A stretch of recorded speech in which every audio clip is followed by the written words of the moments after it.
Can you get scammed as a travel nurse? Yes, and I'm going to share my experiences and everything I think you can do to avoid for that to happen. Hey guys, it's Christina and welcome back to my channel. I just started travel nursing this year and I have to be honest, I really love it. I love the flexibility it gives me. I love being the CEO of my own nursing career. I love the pay.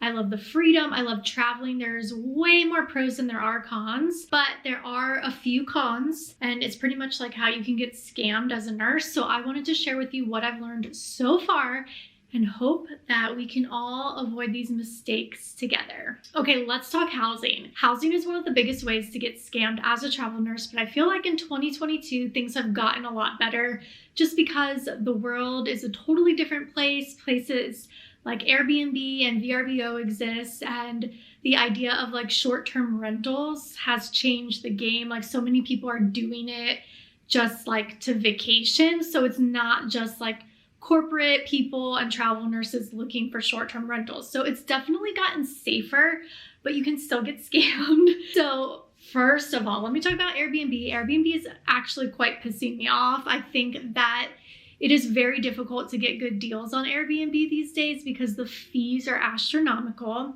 With the way that inflation is going on right now and how the housing market is just so insane, prices are just ridiculous on Airbnb.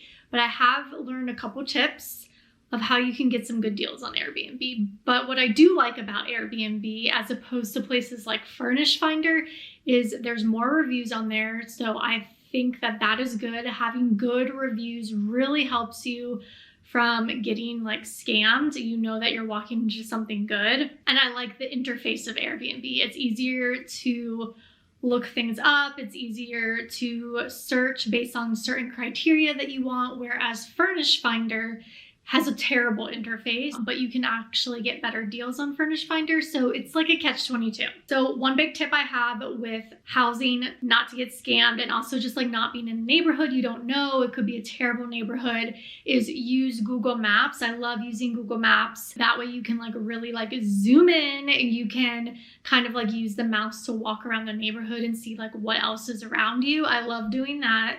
Another thing that you can do is you can actually look up the tax records of the owner and make sure that the person you're speaking to is actually the owner of the home that you're going to be renting. Another tip for housing is require that the person that you are getting this house from FaceTimes you inside the home and does a walkthrough. Since you're in a different state, I don't think that that is too difficult of a request or something weird to be asking them, because you want to make sure that you're going to be in what they say you're going to be. Like you want to make sure the pictures match, all those things. Now, if you do decide to go through Airbnb, what you can do is try to reach out to the host directly and see if they'll work with you off of Airbnb to save you money and save them money.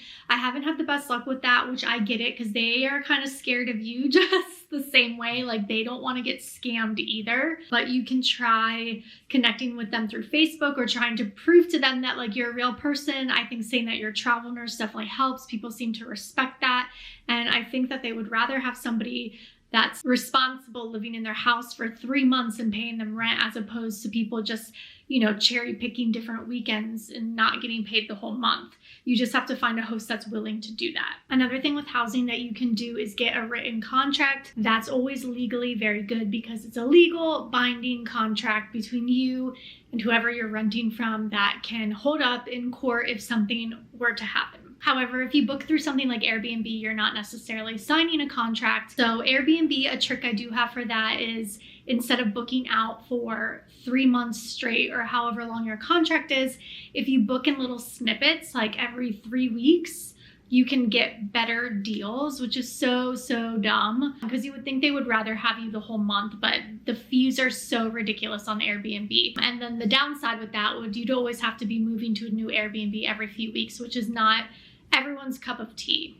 And then another option for housing to really avoid scams is just to stay in a hotel. A hotel is always a great way to go. The problem with hotels is they're not as comfortable as an Airbnb because they're going to be much smaller. You're lucky if you're going to have like a real working kitchen. So that is really a preference. One trick I did learn, which was super helpful for me in my contract with housing, was my first week I did book an Airbnb just in case my contract got canceled, because there's always the possibility of that happening.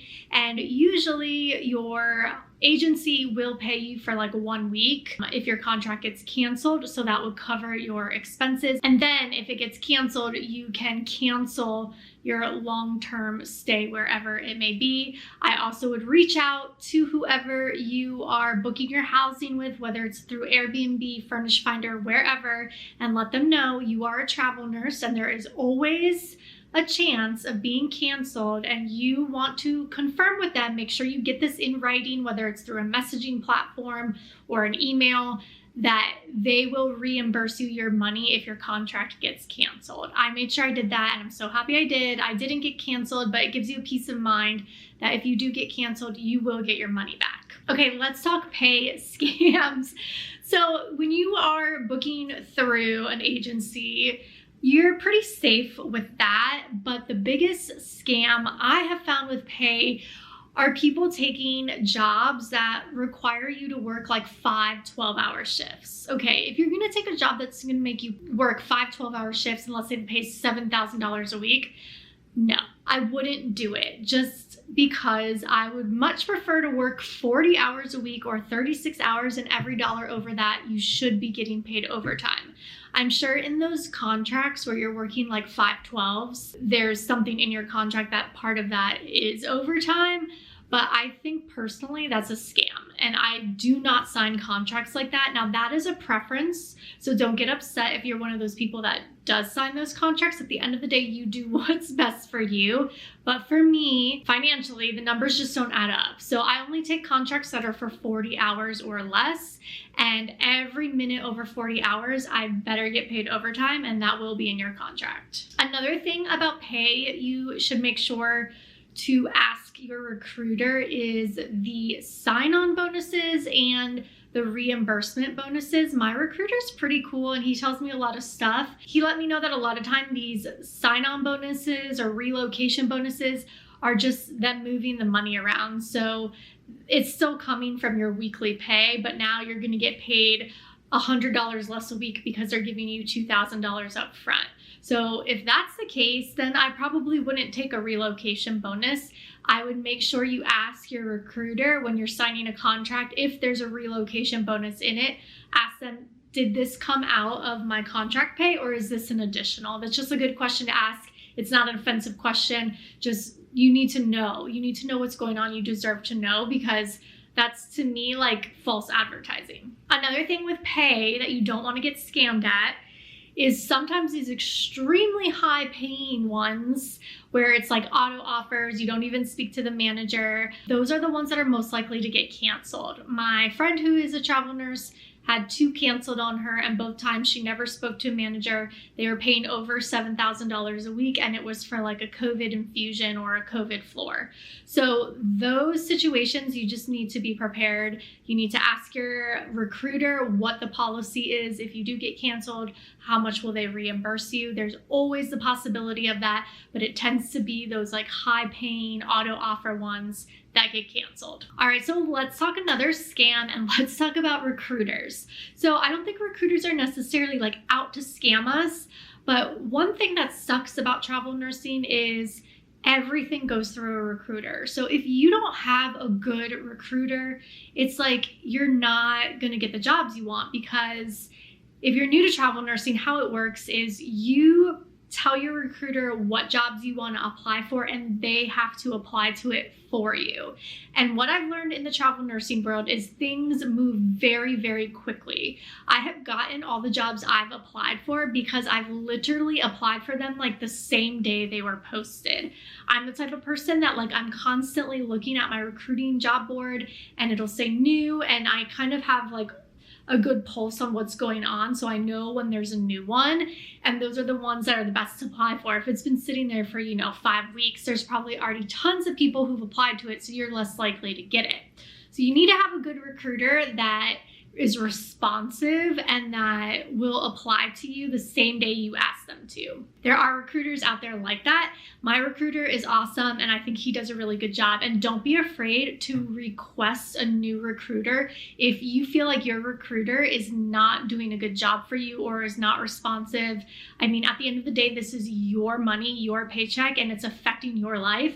So it's a business decision. You know what I mean? It's all business, baby. You got to just say, listen, sorry, I need a new recruiter. Another thing with recruiters is, from my experience before I signed with Aya, I work with Aya now, I had a recruiter at Maxim and he would never talk to me on the phone. He just kept sending me these things. He gave me an auto offer. It was like for one in Oregon that was paying a ton of money and it just felt really off and sketchy to me. So I ended up not taking it and I'm so happy I listened to my gut because there was just something so off about him. Like he wasn't answering specific questions and he wouldn't have a phone conversation with me. So then I applied to Aya Healthcare and before I ever applied to a job, I spoke to my recruiter on the phone. We were supposed to have a 20-minute conversation. It turned into over an hour and I just felt so comfortable with him.